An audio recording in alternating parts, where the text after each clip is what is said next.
All I wanna do is see errors like Russell Wilson. See, niggas really still sleeping on me? Nah, maybe yes, they just ain't believing in me. Now that's an atheist. Who do you believe in? Who these niggas is? Boy, you better hang it up.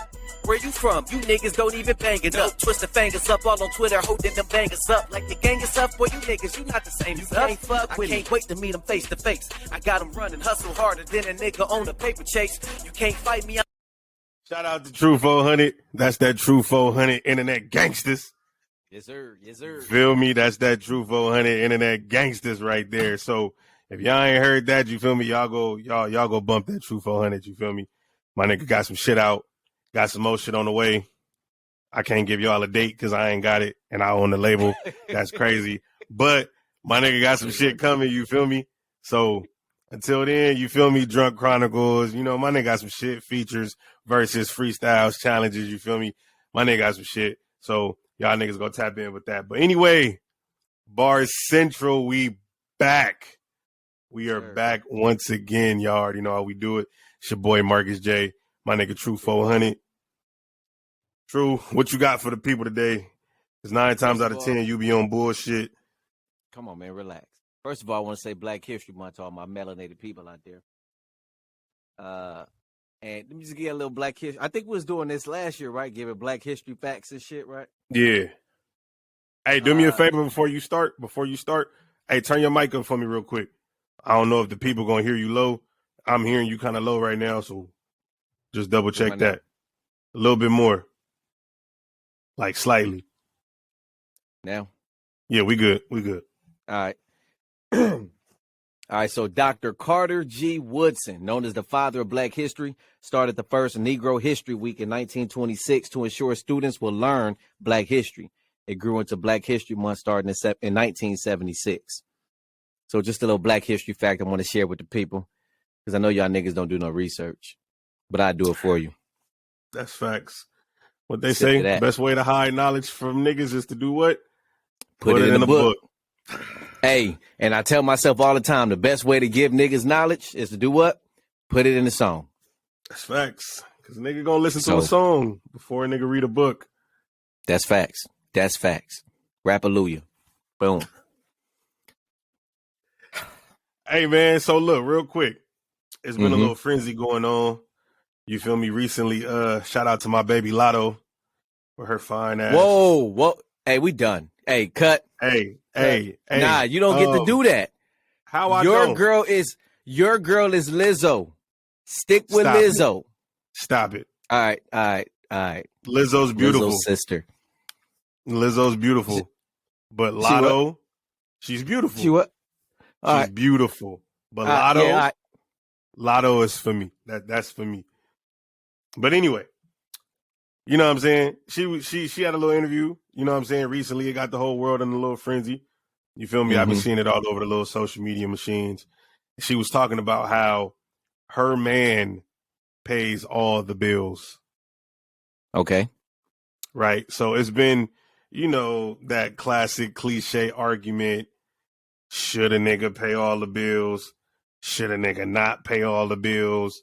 What constitutes a nigga paying all the bills? So I wanted to bring this conversation not only to Bar Central, right, but to you personally as a nigga that I know that has stated numerous times that pays all the bills. You feel me? So what's your take on the conversation? How I want to start. Before you give me your take, look, let me make it a little bit more easier and direct, right? A little bit more easier and direct, because I saw the eye roll, so I know it's like you don't know how to answer. Let me make it a little bit more easier and direct, right?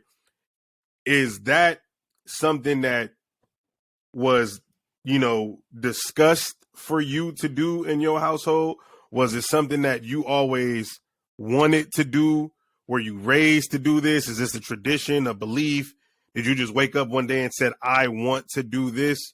Or was it like, it's just for the betterment of my household and my situation, but to each his own?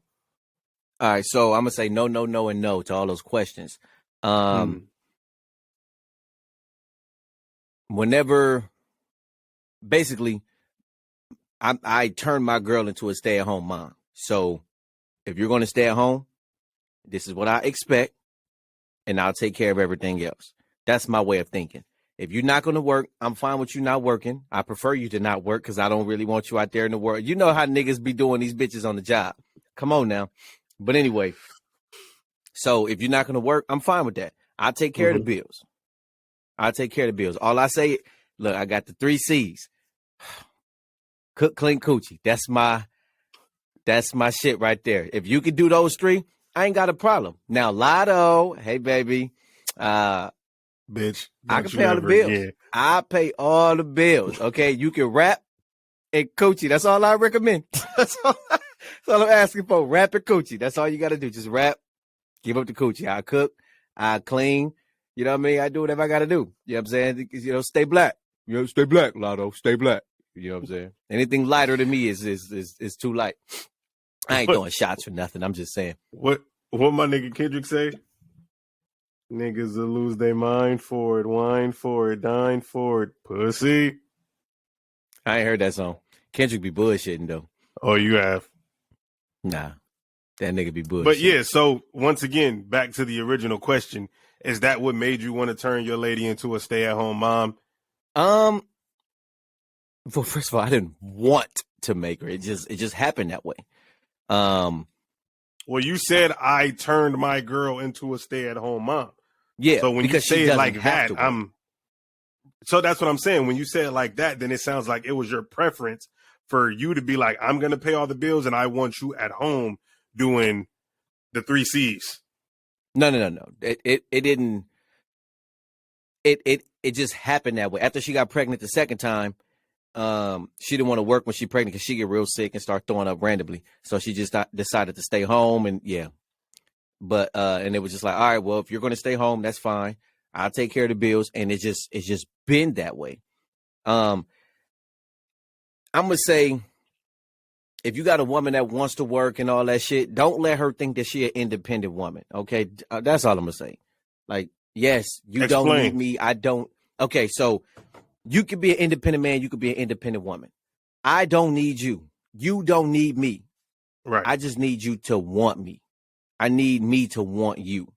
I know you don't need me. I know you got a job. I know you got your own car. You pay your own bills and all that. Find the reason why you like me, why you love me, and stick to that.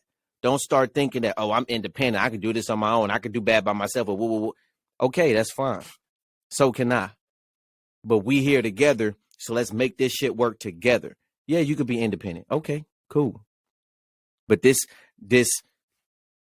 I'm thinking independent women are creating more single mothers than anything else in this world because everybody want to prove that they tough or they stronger. They can do it all. All right, that's cool. But this is supposed to be a family. So we got to hold the family together. We got to be the mature ones, the responsible ones, and make the set the example for the youth. You know what I mean? Mm-hmm. Do you feel like more women who claim to be independent want to find men to make them stay-at-home wives? Or do you feel like more men try to force women to be stay-at-home wives so they can get their version of the 3 C's? Cooking, cleaning, and coochie. I think it's a mix of a lot of things. I think as far as in the work world, like we want men to do certain jobs, but we want women to do, less stressing type of jobs like secretary or anything that deals with a computer. You get the type. Anything physical, we want the men to do. Anything that involves being out in the weather, we want men to do. So I think as far as a corporation, that they want that. Now, as far as being a black man, we know the child support system. Niggas get raped over that shit every day. And you ain't got to work. It like Blake Griffin, that motherfucker having, I think he paying like $250,000 a month in child support. Who the fuck finna work with $250,000 a month? Nobody. You know what I mean? So there's the system, right? There's the system that's fucking you. And then let's say you're married. You marry a woman. Y'all get divorced because she's not happy, right? Now you got to pay her alimony. and child support. She has to maintain the lifestyle that you've given her. If I'm a celebrity, if I'm a basketball player or whatever, you ain't make a tackle, you ain't take no hits, you ain't dunk no ball. So it's like Ain't learn no the plays. world. Yeah, exactly. The world wants the women at home one way or another. And then it's like slightly underneath that, they want to fuck over men. We're going to work you to death. We're going to take your money and give it to her. And we're going to keep her out of the workforce. We're going to keep her at home with your money. So, what do you think is the benefit in that? Because everything has to be done for some type of schematical reason. So what do you think is the benefit of the world trying to, you know, push that agenda on women and men? Well, that's just for the black community.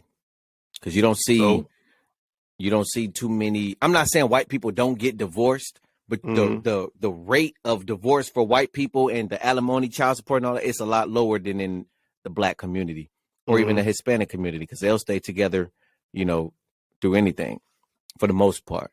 Honestly, I think it's a socio-economical way to keep destroying the black man. We keep, you know, beating you down and taking everything from you, giving it to the black woman to make the black woman, you know, essentially the man of the house. Right. But no woman can tell a man, you know, can raise a man to be a man. What you gonna teach him? You know what I mean? You gonna teach him to cook? It's not typically what men do. You gonna teach him to clean? It's not typically what men do. Now, if you could teach him how to go out there and build you a fucking fence and then come out here and put a porch on the house and then paint the shit, now that's what men do. But how many women can do that, can teach that? Some, not all. Some, you know, some niggas was raised by their grandmothers in the South. Yeah, they were. Yeah, they were. Me? Them was hard working, laboring women, and they taught them how to get out there and do a lot of shit that a man wasn't there to teach them how to do. Now the question is, I'm never gonna sit and be like, man there? Well, no. Hold on. I'm not saying that they can't teach. We can teach you skills, but there are certain parts about being a man that a woman just cannot teach you. Well, yeah, that's a woman can't teach me what am I supposed to do when somebody tests my gangster, somebody tests my manhood. You can't teach me that. The fuck is that dog fur on my fucking hat? But only a man can tell you this is how you handle a situation where somebody try to test your manhood, and not the jail manhood either. Just your pride of your character, of being a man. Yeah, only a man can teach you that, because there are going to be certain ways how we react. A woman can't do that. So, based on all of that, right? And I think we've had this conversation off air and off camera before, of course, just in our everyday conversation. So on air, how do you feel about marriage? Are you open to it? Is it something that you want to do, don't want to do? Because I'm against it. I'm going to speak for me. For me, it's not something that I want, not something that I want to do, not something that I see in my future. But, you know, we also live in an era today where any woman that you meet, 9 times out of 10, they come with this I want to be a wife narrative. You feel me? And I'm just in the space in my life now where even though I don't want to be married, and I let women know that up front, but it's just like I'm in the space now of asking somebody like, what makes you a candidate to be a wife? So I talk to a lot of dudes that I work with, and they say there are, in a sense, there are very few benefits to a man getting married, but there are major benefits to a woman getting married. Now, I'm going to say in today's society, there's a difference in being married and being a wife. And a lot of these girls don't know what being a wife is, because if you were raised with just your mama in the home, guess what your mama wasn't? She wasn't a wife. Right. So even let's take it back to, like, let's say raising kids, right? For me, How the fuck I'm supposed to know what being a daddy is or know how to be a daddy if I never seen a nigga be a daddy on an everyday basis? You know what I'm saying? Mm. So if you have to be a husband, how am I supposed to know what being a husband is if I never seen nobody be a husband? Right. I know like my auntie and my uncle, they've been married for 40 years, but I never been in their household to see how he handles being married. Right. You see what I'm That's saying? something you got to be around to see Yeah. every day, how they deal with the ins Exactly. and outs. You can't just Yeah. see them out at church and they hug and kiss and be like, oh, everything's great. No. Mm-hmm. I need to see how It's y'all some argue. shit going. You feel Yeah. me? I need to see how y'all It's some shit maneuver. going on in that house. Yeah. Right. But Facts. the thing about that is, if you're going to be married to somebody, you got to be willing to stick it out through thick and thin. Mhm. And to be a wife is like, you got to be this man's backbone. At the end of the day, Facts. he going to come home to you. He needs you to lift him up. He going to be tired and exhausted. And let's just say you're a stay-at-home mom. He going to be tired and exhausted, and he just needs somewhere to be to relax, somebody to ease his mind. That's your job. Mhm. I just seen a video on fucking Facebook, and a woman was like, if I want a man who makes such and such amount of money, and he got to go to work, then he got to come home and deal with the kids, and then she had one child. He got to come home and deal with the child, then he got to cook and do this and do this and do this. And it's like, well, excuse me, but what the fuck do you do? Nothing. If he cooking, he cleaning, he doing laundry, he taking care of your child, what the fuck are you here for? What are you here for? So it has to be it has to be some give and take. You have to do some, I have to do some. A lot of this shit we ain't gonna want to do, but we got to do it because this is what's gonna keep the relationship together. We got to build this foundation that we could build everything on top of. And you know what's crazy that I see and I hear a lot of is a lot of times just from listening to women talk. I'm not going to say all, but I'm going to say a good damn majority. Listening to them and how they talk, it's like y'all want men to do, physical obligations, the monetary obligations. Yeah. And you feel like your end of the bargain or what you bring to the table is what you sitting on. And that shit baffles my mind. Like, I literally had a woman that I was dealing with. I'm not going to say her name. You feel me? But she felt like that.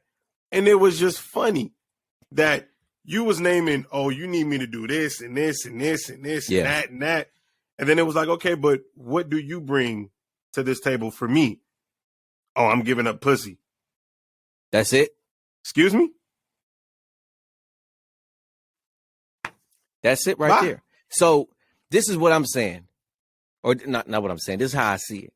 They want somebody to take care of them, right? Mm-hmm. Take care of their bills, take care of their laundry, take care of their kids. Like, excuse me, lady, you're not looking for a husband. You need to go find your daddy. Right. That's who the fuck you need to be looking for. You want to do all this shit and not give up no pussy, even at the least not give up no pussy. You need to call your daddy. You need to go and find that nigga. Because he going to be the one to do your laundry and do this and do this and do this. And you ain't never got to worry about giving him no pussy. That's who you need to be. Because I'm not that nigga. Don't ever move out the house if that's what you're looking for.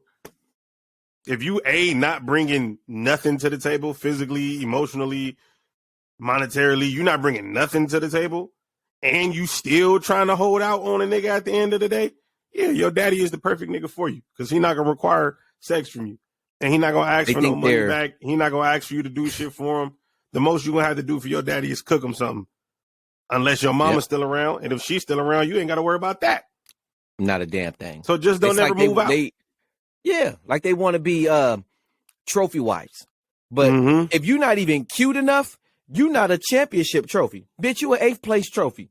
And I don't like trophies if I didn't win a championship. Trophy. Yeah. Right. And I don't fuck with those. I don't fuck with those. I will never accept a participation trophy. Remember as a kid when the winners got the big trophy and then everybody that lost got the ribbon with the little gold thing in the middle? You feel me? Like, no, I don't want one of them. You're not about to pin this to my jersey. I'm not hanging this up Hell in my no. house. I mean, I kept them because I had to look at them like, you know, I'm not ever gonna get this fucking second or third or whatever place again. So I kept them. I put them on my like championship trophies or whatever. You know, you got to keep you grounded and shit like that. But Yeah, motivation. No. Motivation. no, yeah. But no, I couldn't. You're not finna be no motherfucking participation trophy. You gonna be the fucking championship. That's the only way I can see this working. I'll do all the physical labor that I need to make sure I'm doing my part. But cook, clean, coochie. That's it. If you're a stay-at-home mom, cook, clean, coochie. If you're not, if you work, okay. You know, I don't like cooking, but I'll cook today. Maybe I cook Monday and Wednesday. You cook Thursday, Friday, Saturday, Sunday. You know what I'm saying? I clean up. I don't even mind cleaning up. I don't mind cleaning up. It's just once I get started, you better believe I'm going to be doing this bitch for 4 hours because everything got to be clean. I don't just wipe the cabinet or wipe the table. I go in. So once the nigga start cleaning, it got to be a deep, thorough clean. Otherwise, I can't. I can't do it. Not at all. I'm not a tidy it up ass nigga. Once I start, everything got to get deep cleaned. Yep. It's hard, bro. I don't know, man. This society, this generation that we're somewhat technically a part of, is weird. It's really weird. And it's I social feel media. Like I feel like that plays a big part in it. Like that's what it is. I mean, I feel like social media plays a huge part in it. I also feel like, to be honest, nigga, a lot of this shit motherfuckers is learning from their parents. Like, motherfuckers is really leaving home with these weird ideologies. Daddies is telling their sons to go just fuck bitches. Yeah. If anybody know. We know, you feel me? Like, this is shit that niggas grow up on. You feel me? Your big homies in the hood, they wasn't teaching niggas how to be good husbands and boyfriends and all that shit. They was going to teach you how to get money. Examples. And that's what I'm saying. They're going to teach you how to get money and how to get bitches. Yep. End of story. You feel me? Or take people. Possessions. Never mind.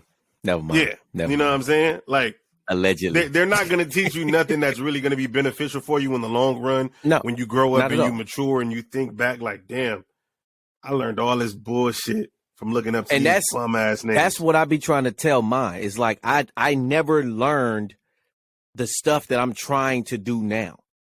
Mm-hmm. You asking me to learn pretty much on the fly how to be this type of person when I grew up in the streets. When I grew up playing sports, I grew up doing all this other shit that had nothing to do with raising a family or being a good husband or, you know, boyfriend or whatever. I could be a good man. You know, I can give back. I could fucking help people in need and shit like that. But to be a good daddy, how? I ain't see it. You know what I mean? My older homies, gangbangers, running the street. Nigga, we worried about us. We worried about the hood. It's survive and get back home at the end of the day. That's what we knew how to do. So to ask me to do all this other stuff, I don't have an example. What you want me to do? You want me to watch Uncle Phil? You want me to watch Carl Winslow? Those would be my examples. Like you said, if niggas didn't grow up seeing these things on a day-to-day basis, you feel what I'm saying? Like, you got to think, how many kids grew up splitting time between their parents? Yep. You feel what I'm saying? If you with your mama Monday through Friday and you with your daddy Saturday and Sunday, it's only so much you can see and you can learn, all while being a kid. And I call it a weekend daddy. And it sounds disrespectful. Don't get me wrong, it does. But there's only so much you can instill in a child in a weekend that won't be lost by next Wednesday. Especially depending on their age. Yeah. You're not going to steal some shit in me at 5 that I'm not going to give a fuck about. You can tell me some shit Saturday and I'm not going to give a fuck about it Sunday. At 5 years old, nigga, where my fruit snacks and my cereal bowl? Man, I'm ready to watch the Rugrats. You feel me? Wrestling finna come on, my nigga. You feel me? Like, I don't give a fuck about none of that. That's facts. That's facts. You feel me? And then the same thing can work with your mother because you're a man. So whatever little direction they thinking about offering you, it's like, I'm really not trying to hear that shit because you're not who I'm trying to hear it from. I don't Yep. feel like you can really tell me what I need to know. So And it's it's a video going in on one ear and out the Facebook. other.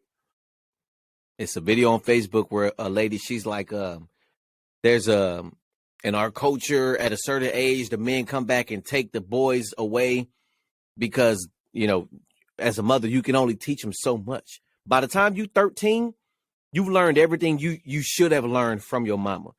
From 13 to 18, that 5 years is pivotal. If a Mhm. man is not in the picture, it don't have to be your real daddy. It could be an uncle, brother, whoever. Somebody to teach you what being a man is about, because that's what you're coming into.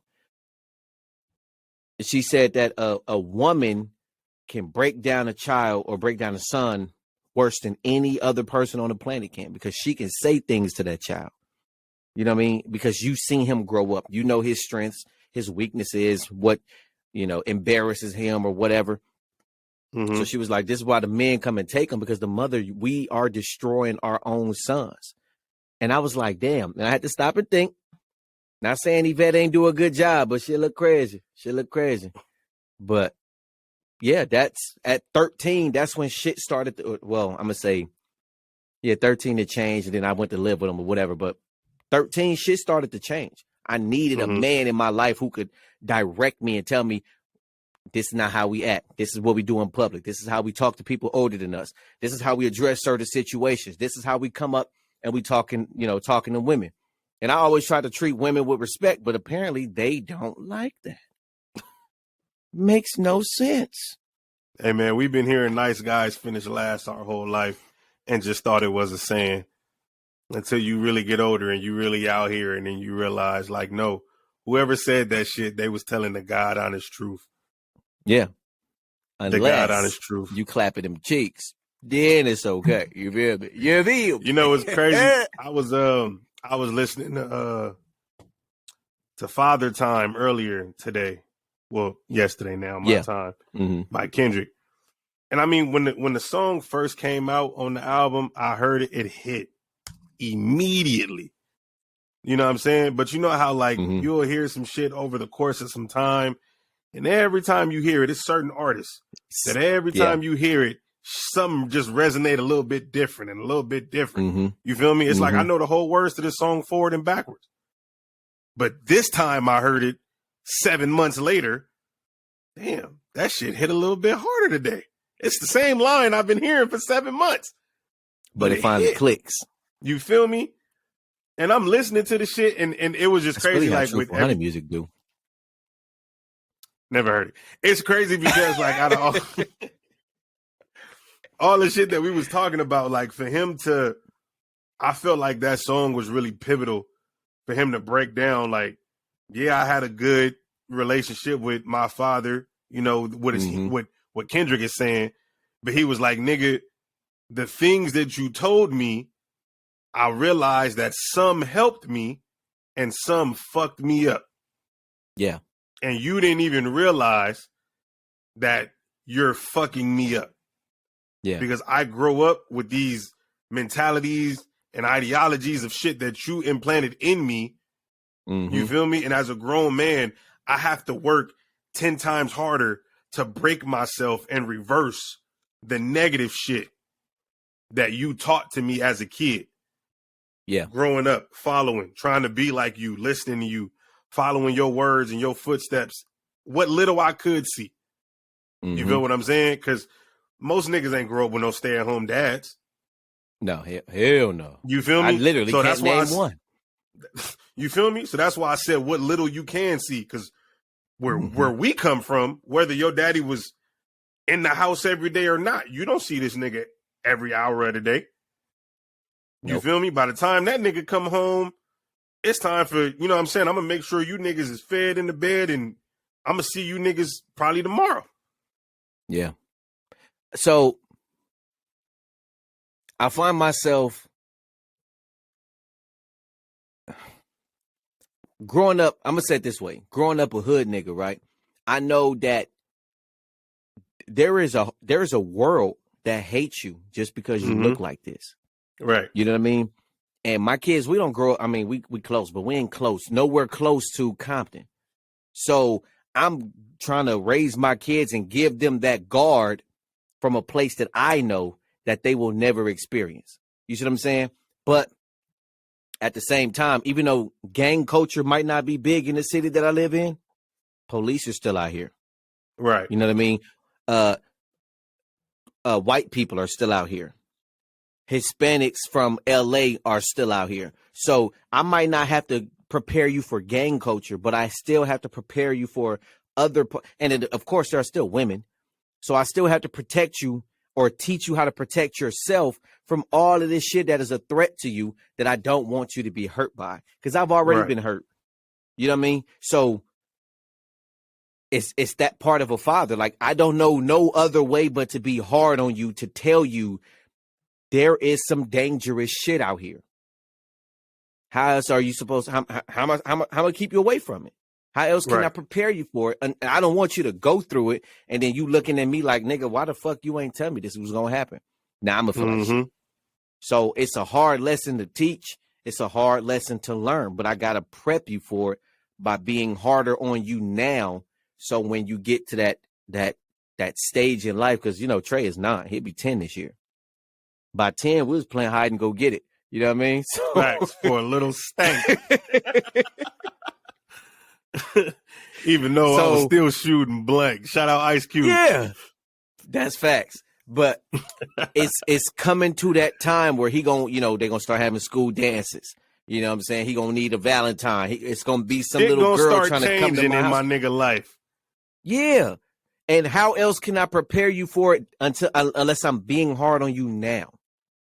If I'm hard on you now, then you'll be able to adjust to this easier. So I think that's what our parents was trying to do, because they ain't have no therapy. They ain't have no outlets. They ain't learn nothing.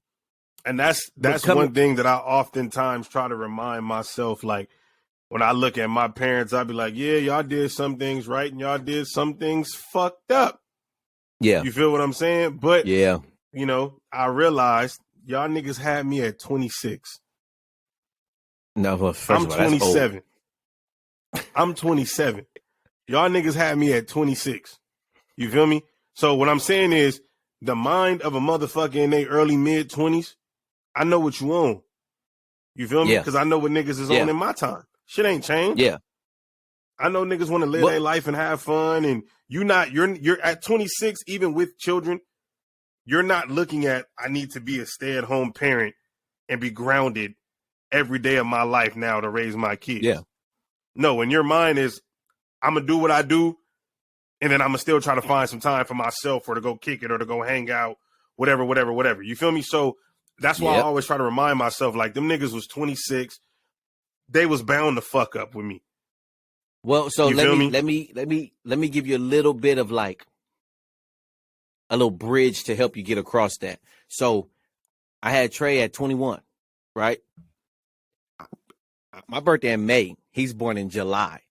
That's 2 months. What the fuck I've been doing and you know, I was in the Navy. So when I turned 21, I was on the fucking boat. I was out to sea. So you only got a little bit of time to deal with whatever you're going to deal with. And then before I knew it, I had him by myself while his mama was on deployment. So I'm learning how to be a 21-year-old, how to be a daddy, how to maneuver through the Navy, how to be a man, all of this shit at one time. Right. So I learn. At 25, Kyrie is born. Now I'm a lot better than what I did with Trey, but I still got some shit to learn. Okay, I was mad at Trey all the time for this. I was mad all the time for this. So now I can be a little bit, you know, lenient when it comes to Kyrie. Now I'm 30. And the other one on the way. So Trey done came. He took all the lessons. Kyrie done came. He done took, you know, whatever was left. Now it's like, okay, now I'm smarter. I'm way more mature than what I was 10 years ago. So when this one is born, okay, so we know what to do. But even at 26, it was like, all right, I'm a lot better than what I was, but I still got a couple little, you know, little shits that I can clean up. But by the time he born in late May, early June, I should be good. It's going to be and that's why they say the baby child is always spoiled. It's not that we spoil, like, nigga, I done learned. You know what I mean? Like, if you go outside, you will wash your hands before you come in and touch your first child. The second child, like, let me come here. that third child, you gonna come in with all kind of shit in your head. Like, get your ass up here, nigga. Get to bed. You know what I mean? It's gonna be a whole different because you know better, so you do better. So that's gonna be pretty much the kind of shit that I'm gonna be going through. And since it's not a girl, it's another boy. You know, I ain't got to be delicate with nothing. That's where we at now. But I'm gonna tell you, one key thing that I want to piggyback on that you said was even outside of like, you know, you being hard on them to teach them these lessons. More importantly than being hard on them is them seeing you every day. You feel me? For sure. Like that's what I take my hat off to you for personally. You feel me? I appreciate it. Them seeing you every day. Because like we said, it's only so much you can learn if they grew up the way that we grew up. Yeah. You feel me? And that's not pointing fingers at any one person or this parent fault or that parent fault. It's just what our cards were that were dealt to us. You know what I'm saying? So at the end of the day, it's just how our lives unfolded. When we start having kids, you have kids, you're able to look at things that went on in your past, in your childhood, and make the proper adjustments. You feel what I'm saying? To say, hey, I went through this. Like you said, I don't want you little niggas to experience that or that or that or that. So I'm going to do what the fuck for it. Exactly. I'm going to do what the fuck I need to do to make sure if I can't say nothing else, you little niggas saw me every day. Yep. I was able to model something. Even if everything that I taught you don't get through, you forget it as you get older, you were still able to see me every day and see how I handled shit. You feel me? So hats off to you for that. For sure. Definitely handling shit just sporadically because I don't be doing what the fuck I be doing. Let's just be honest. But they don't need to know that. They need to think that I know what the fuck I'm doing. So when they ask me later, I'll be like, hold on. Hey, what the fuck should I do here? You know what I mean? Because listen, dog, this shit's so different now. And the world is growing up. The technology getting different. Everything is getting different now. So every generation that we've passed, everything, I mean, even though ain't nothing new under the sun, the game is different. How shit is happening is different. Right. Niggas gonna be asking bitches out through text messages, you know what I'm saying, or FaceTime or some shit. You know how long it took to get a text message back in the day when they used to charge them bitches 10 cents a message? Forever. Hey, you're gonna be 30 soon. You're gonna understand. Hey, man. You are going to understand. But look, let me say this though, before we get out of here. For you, because you still got a little bit of time for that 2 turns into a 3. Get you a girl, settle down, and I'm going to recommend you get married, you build a strong foundation. Because I did everything but get married, right? I built a kind of strong foundation, but everything I did was in reverse, right? It's supposed to be first comes love, then comes marriage and all that bullshit. It was supposed to be you fall in love, you get married, buy the house, had a baby. My shit was in reverse.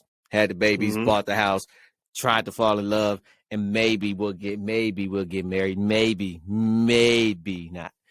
But I'm going to recommend to just, if you're going to do it the right way. That way, at least one of us can say, I built my shit from the ground up. Not fucking reaching and trying to put pieces together on a fucking shaky platform. I'm going to say it that way. In honor of Black History Month, keep the family black. Stop fucking with these snow bunnies, even though I love them. It's my fucking weakness. I don't love them. Hey, Lotto. She's definitely black. I will say this, though. The part of the reason why I created The Other Side is, and granted, I hear everything that you're saying about what you said, even though I really wasn't listening. I'm just playing. Everything that you said, I listened to. I listened to. What I'm saying is, part of the reason why I created The Other Side is to remind people that no matter what route you take, it's different routes to get to the same destination. Oh, that's you feel what I'm saying? That's facts. And a lot of times, motherfuckers will say that's what made me create it and call it The Other Side. Because when a motherfucker tell you this is the only way you can get there, I pride myself on showing a nigga, no, I can go this way and I can still meet you here. You feel what I'm saying? So I'm going to say even though you gave that advice to me, don't knock yourself too much for how you had to get it. Because at the end of the day, in our family, you're the only nigga that has it. Fuck how you got it. You feel me? That's fact. You're the only nigga that has it. Out of everybody in this bitch, I can only look at you and say, you're the nigga that did it like this. Multiple kids, one baby mama, fiance, live together, made her a stay-at-home mom, pay all the bills, there every day, raising your kids, doing the family shit, trips, YouTube channels, all that shit. The only nigga I can look at. You feel me? So we do a lot. Fuck how it got done. What? Said we do a lot. That's hey, fuck how it got done, you got it done. So even if I can't take the entire blueprint, there's still a image nonetheless for niggas that's coming up under you because you're the oldest. You feel me? To look at and say, even if I can't do it the way the book tell me to do it, I can still do it True's way and get it done. That's facts. That's facts. Hey man, it depends on who you hang around too. It depends on who you hang around. Because when I was hanging with a bunch of single niggas doing single nigga shit, we was doing. Now my youngest friend is 45. Everybody married with children. You know what I mean? So whenever I feel like doing some stupid shit, I run it by the committee first. And they pretty much is like, that ain't the one. Yeah, man. Like, take your ass home. That ain't the decision. One. Yeah. Cause I be even want to do shit like let's say she make me mad and I want to retaliate. They be like, just take the L. Yeah. You'll find where you can get your win, but you just take this L. And that's I think that's probably the most important part. It's the people you hang around will help you. Cause like I said, these niggas is old enough. One of them could have been my daddy. You know what I mean? Even though, well, a nigga would have been like 15, but still at that age, all that experience that they gain, and they just passing it down. So what my job is for the community, pass this shit down. Have to. Because what else can you do with it but take it to the grave? And then from there, what purpose does it serve? Like I learned when you become an old nigga, you like, shit, I learned the keys to it. I'm living by it. Ain't nothing else I could do with this knowledge. Let me pass it to these young niggas that I encounter. And you feel me? Something. Exactly. And that's what I feel like needs to happen. That's what the older niggas in our lives and the niggas that where we come from, that's what them niggas should have been doing. Now, they was passing us knowledge. They gangbangers. They was passing us knowledge. But it was just the wrong knowledge. Yeah. But they were passing knowledge nonetheless. But that's why we have to pride ourselves on recognizing and realizing that, damn, we've been taught wrong. And before it get too late, we can break this shit down and make changes in ourselves to better ourselves, our foundations, our relationships, and then our kids that got to come up looking at us. So now I don't have to pass you some shit that a nigga passed me. And then you grow up at 17, 20 years old and be like, damn, this nigga taught me all the wrong shit in life. No, I can make sure I'm giving you the right keys to life from here to here. And I ain't got to worry about you once you leave because I know you equipped. Or if I got to leave, I know you equipped. What Joe Budden say on Truth the Truth? I could die right now, feel like he know all he need to know. Or better than that, I could die right now, feel like he got the most important part of Joe. Hey, I got to toast that nigga Joe for that. That's my nigga. Shout out to my nigga Joey. But man, this has been a fucking episode. A little longer than we always intended to be, but you can't put a time limit on great conversation. Come on this bitch to do therapy. Yeah. Hey, but that's what's needed because the shit that we say could be helping another motherfucker. Oh, that's facts. I'm always down for that. You know what I'm saying? If just us having brother to brother conversation can help somebody else that's listening, or just let them know, like, man, I ain't the only nigga feeling like this. I ain't the only nigga that done fucked up. You feel what I'm saying? I done lost. Oh, wait, one more point too. 3 things actually. First of all, fuck the Cowboys. Secondly, Tom Brady, if you come back for a third time, you bet not retire in motherfucking Black History Month again, okay? Next time you're getting beat up if you play for somebody that's not the Buccaneers. And third of all, I want to say shout out to the Chiefs. Matter of fact, let me say shout out to the NFL for writing the script to getting two black quarterbacks in the Super Bowl. I'm glad it wasn't Dak. Could have been Brady. He a brother. I mean, they all the same color. Dak, Jalen, Patrick. I don't know why. Jalen, they all the same color. Yeah, apparently. Dak got a little bit much. What's wrong? Dak got too much melanin to be in the Super Bowl? Is that what it is? God damn it. He only a quarter white. That's probably what it was. Hey, shit. God damn. It's crazy how you just fucked up that whole beautiful moment to bring that bullshit up. You could have started with that. About the Cowboys? Tom Brady and just the NFL in general. I mean, you can say fuck the Cowboys. We retired Brady. He went out with a loss. It's all good. But hey, Bar Central, this has been another episode, a beautiful episode, might I add. Appreciate y'all for fucking with us once again. I got to get up out of here before this nigga start trying to rebuttal and say some stupid shit. And I'm going to have to cut these cameras off and beat that nigga ass. You feel me? But no, it's your boy, man. Marcus J, True 400, Black History Month. We're going to be back again next week with another one for y'all. Revolution. We about here.